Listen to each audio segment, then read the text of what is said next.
Part 2 Sonia.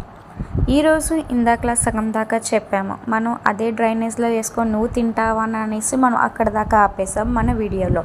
ఎందుకని అంటే అన్న వయసు విషయంలోనే కానీ కొన్ని మాటల విషయంలో కానీ తనకు మాటలు ఆడక కాదు, తనకి మాటలు రాక కాదు, బట్ ఎందుకులే అని అనేసి చాలా కామ్ డౌన్గా ఉన్నాడు. బట్ అయినా మాట్లాడుతూ చాలా రెచ్చగొడుతుంది సోనియా మనుషుల్ని, భాస్కర్ అన్నని. బట్ అన్న ఏ విధంగా కూడా తన అంటే ఉనే విధానం బట్టి, ఆడోళ్ళకి ఇచ్చే రెస్పెక్ట్ బట్టి తను ఒక్క మాట అయినా సరే ఎదురుగా తనకి జవాబు చెప్పకుండా చక్కగా మాట్లాడే విధానానికి భాస్కర్ అన్నకి హ్యాండ్స్ ఆఫ్.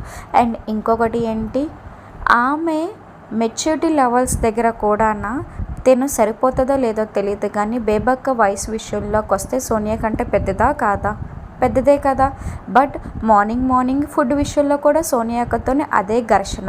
ఎందుకు ప్రతి విషయానికి ఇష్యూ చేయాలని చూస్తుంది అంటే, ఇలా గొడవలాడితే టీవీలో బాగా కనపడతామని ముందే ఊహించుకొని వచ్చిందా? కంటెంట్ ఇద్దాం అనుకొని వచ్చిందా? ఏంటి అసలు విషయం చూద్దాం. 2వ రోజే కదా ఎపిసోడ్ అయ్యింది. ఇంకా రాను ఏమవుతుందో ఏంటనేది మనము చూద్దాం. లేటెస్ట్ అప్డేట్స్తో నేను మీ ముందుకు వస్తాను. మీరు నాకు అప్డేట్స్ ఇస్తూ ఉండండి. నా ఛానల్ని సబ్స్క్రైబ్ చేయండి, గంట సింబల్ని క్లిక్ చేయండి. Thank you.